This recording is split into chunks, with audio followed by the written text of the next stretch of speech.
langsung saja mungkin kita bicarakan terkait dengan Piala Dunia U17 Indonesia 2023 ini. Ya. Persiapan sudah disiapkan, Bung Wesley, ini seberapa besar sih sebenarnya efek dari Piala Dunia ini terhadap Indonesia, apalagi sepak bolanya khususnya? Ya, ini kan seperti durian runtuh ya, Bung El ya. Kita gagal di Piala Dunia U20 sebagai tuan rumah karena politik. Kemudian kita sebenarnya gagal lolos juga dari zona Asia Tenggara ketika kalah 1-5 dari Malaysia. Ya. Ketika itu kita di bulan-bulan inilah kritikan luar biasa tim muda kita. Tapi kemudian dengan kebaikan FIFA, dengan nego-nego kita berhasil menjadi tuan rumah, ini sebuah durian runtuh yang harus disikapi juga dengan dua hal. Teknis dan non teknis. Sebagai tuan rumah kita harus benar-benar siap dan stadion kita sudah sudah siap. Teknisnya ini yang perlu banyak pertanyaan. Ini tentu akan menjadi catatan khusus tentunya untuk Piala Dunia. Siapa tahu nanti setelah ini ada yang lain, pesta olahraga yang lain. Baik, nah ini kan mungkin menjadi sebuah keuntungan juga buat kita karena kan sebelumnya Peru ini gagal untuk melaksanakan ya Piala Dunia U17. Dan kalau misalnya bicara mengenai Piala Dunia U17 di Indonesia, ini apa sih sebenarnya yang menjadi pembeda, Bu? Iya, kita bersyukur ya ketika FIFA mengatakan Peru tidak siap dan kemudian melihat kesiapan kita sebenarnya untuk Piala Dunia U20 sudah oke karena stadion, infrastruktur semua sudah dinyatakan siap. Nah, apa bagi kita tujuannya? Kalau dari secara euforia kita bisa menularkan ini kepada pembinaan sepak bola yang berjenjang. Kita nggak punya kompetisi yang melahirkan anak-anak U17 ini sebenarnya. EPA kita terhenti karena COVID. Kemarin kita tahulah semua kegiatan sepak bola karena COVID. Dan EPA U16 yang kemudian turun ke 14 sebenarnya itu sebuah jenjang bagi anak muda kita untuk terus berkompetisi. Terlepas dari ada liga-liga lain termasuk Liga Kompas Gramedia yang rutin membuat sebuah kompetisi bagi anak muda. Tapi kalau ini dijadikan momentum bahwa pembinaan sepak bola tidak serta-merta kita mendapatkan tim nasional. Harus disiapkan semuanya infrastrukturnya dan itu bukan pekerjaan federasi saja. Peran pemerintah daerah, pengusaha-pengusaha, perusahaan-perusahaan bahwa mereka harus ikut turut serta membangun sepak bola dan membuat anak-anak kita, adik-adik kita sudah tersalurkan hobi mereka main bola dan mereka lihat ada mimpi besar di sana. Sepak bola bisa mengubah kehidupan, sepak bola bisa meraih wadahnya gitu ya. Iya, tingkat kehidupannya lebih baik lagi. Jangan tiba-tiba kita berharap Piala Dunia kita dapat tuan rumah lalu tiba-tiba kita punya tim yang bagus, ya nggak bisa juga. Ya, benar-benar. Nah, apalagi kan mungkin ada wacana bahwa tadinya Piala Dunia U17 ini akan diadakan 2 tahun sekali dan nantinya akan menjadi 1 tahun sekali. Ini pandangan dari Bung Wes sendiri bagaimana? Apakah ini akan menurunkan kualitas nantinya? Nah, ini pertanyaan berat ini. Karena secara kompetisi adik-adik kita usia muda butuh sebenarnya. Jadi yang sekarang kan banyak usia 16 nih pemain-pemain kita. Dia akan main lagi nanti di usia 17. Dia punya 2 tahun berkompetisi di level dunia. Kalau lolos itu bagus. Tapi secara kalau kita nunggu magnet Piala Dunia 4 tahun sekali, Piala Eropa 4 tahun sekali itu kan beda ya? Beda. Nah, kalau ini dijalankan tiap tahun, memang tugasnya bukan euforia pesta sepak bola, tapi pembinaan sebuah proses untuk mengatakan anak-anak muda ini perlu menit bertanding yang banyak di tingkat internasional, diperbanyak di lokal, di regional maupun di internasional. Nantinya. Baik. Nah, ini mungkin akan menjadi tentu tantangan tentunya untuk PSSI dan juga sepak bola Indonesia bagi mereka agar bisa tentunya kan kalau seperti itu tidak bisa bermodalkan mumpung tuan rumah gitu kan. Otomatis mereka harus tetap melakukan latihan agar selalu bisa lulus untuk tahun depan di Piala Dunia. Nah, Bung, bicara soal yang lain. Ini ada tanggapan nggak sih? Indonesia masih belum memiliki VAR. Dan di Piala Dunia U17 ini akhirnya VAR digunakan meskipun hanya untuk ajang ini saja. Ini bagaimana ini, Bung? Kabarnya kelanjutannya akan dipakai untuk Liga Indonesia. Betul. Ya, pertanyaan kita sebenarnya kan kalau di luar negeri sana wasit itu menjadi profesi yang banyak diincar. Banyak juga yang memberikan kehidupan. Nah, di kita ketika Liga 1, saya mundur sedikit ya, WL. Ketika Liga 1 udah digelar, kan banyak wasit yang nggak lolos nih, gagal. Betul. Secara kemampuan ujian, teknis maupun fisik. Lah, ketika nanti ada VAR dipakai di Liga kita, berarti kan jumlah wasit yang bertugas harus bertambah.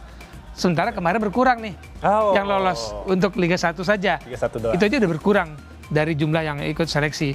Nah, ketika ada VAR kan ada ruang control room.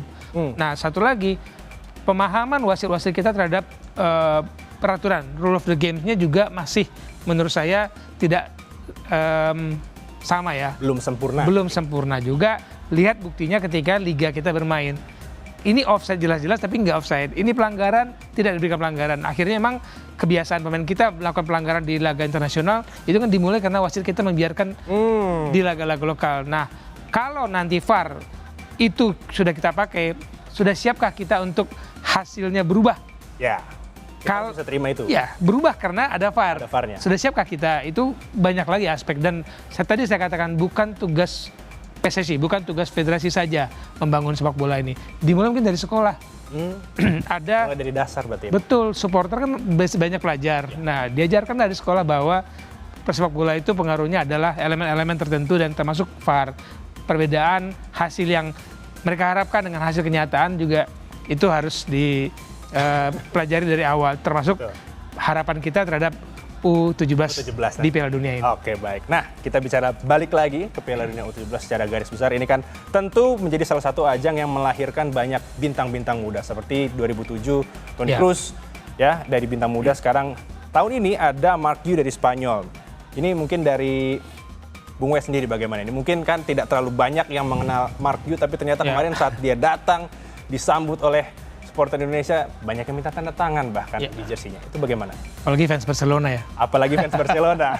Karena ini disebut salah satu pemain terbaik di dunia kelahiran tahun 2006. Itu bukan media Spanyol yang memuji, media Inggris. Media Inggris.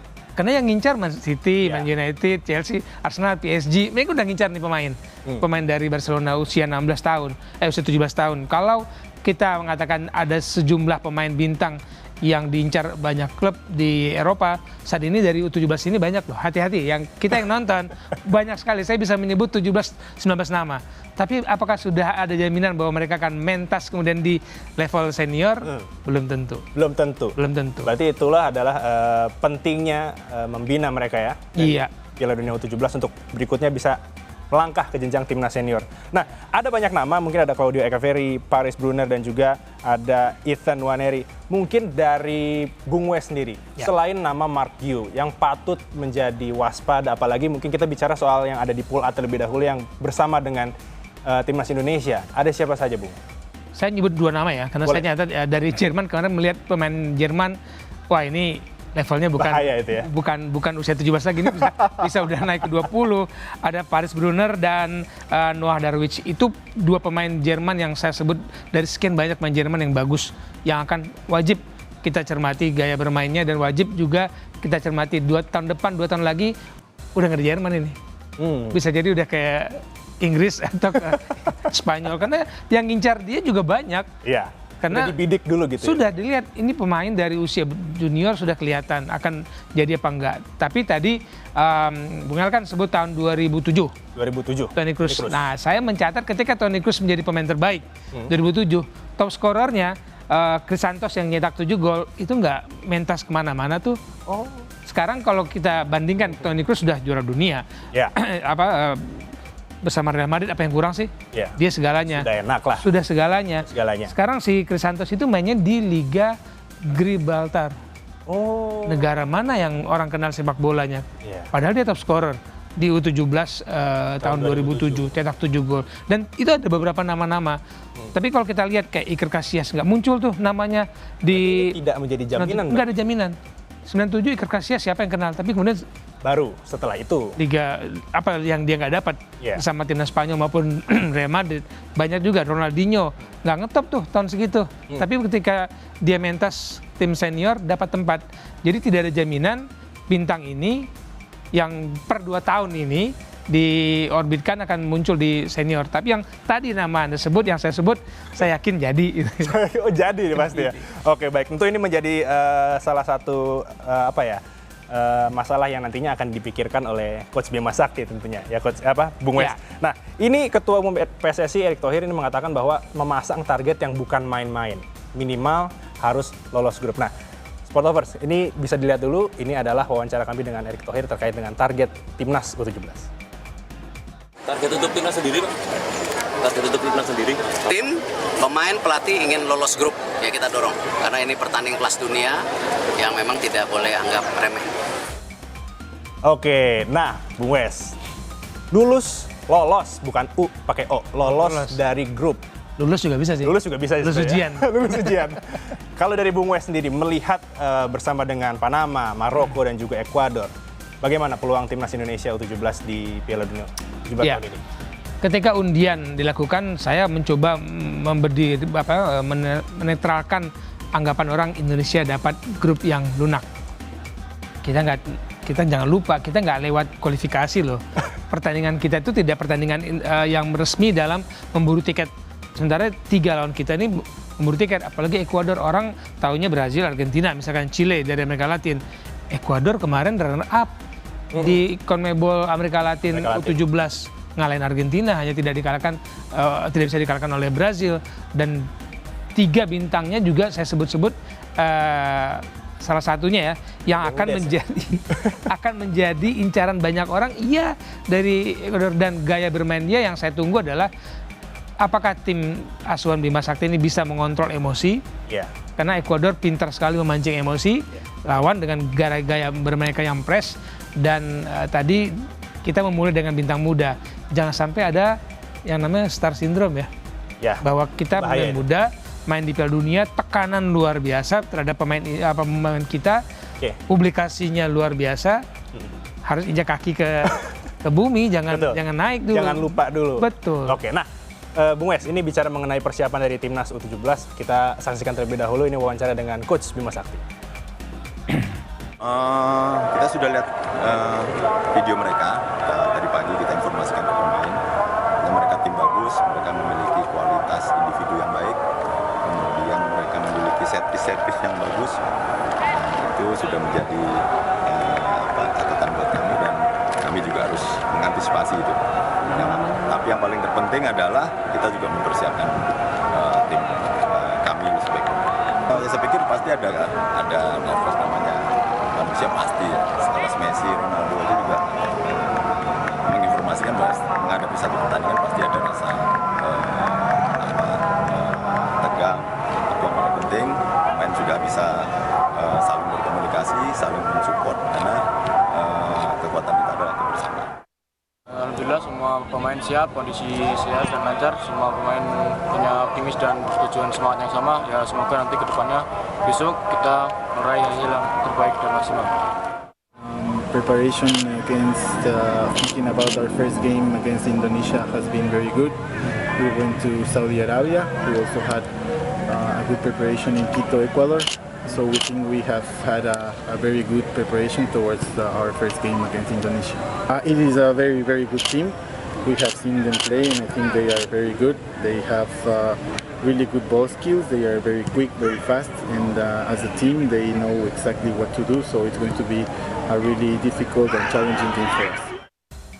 Ya, baik Bung Wes. Melihat dari wawancara Coach Bima Sakti, Arkan Kakak dan juga Diego Martinez, mungkin singkat saja, apa sebenarnya yang harus dilakukan Garuda Muda dalam menghadapi Ekuador nanti pukul 7? Percaya diri dan fokus. Jangan berlebihan. Percaya dirinya, fokusnya yang terus diperkuat bahwa mereka bertanding, ingat ada jutaan, ratusan juta mata dan harapan ada di pundak mereka. Berarti jangan sampai itu menjadi beban juga tentunya. Itu tadi, jangan sampai jadi beban.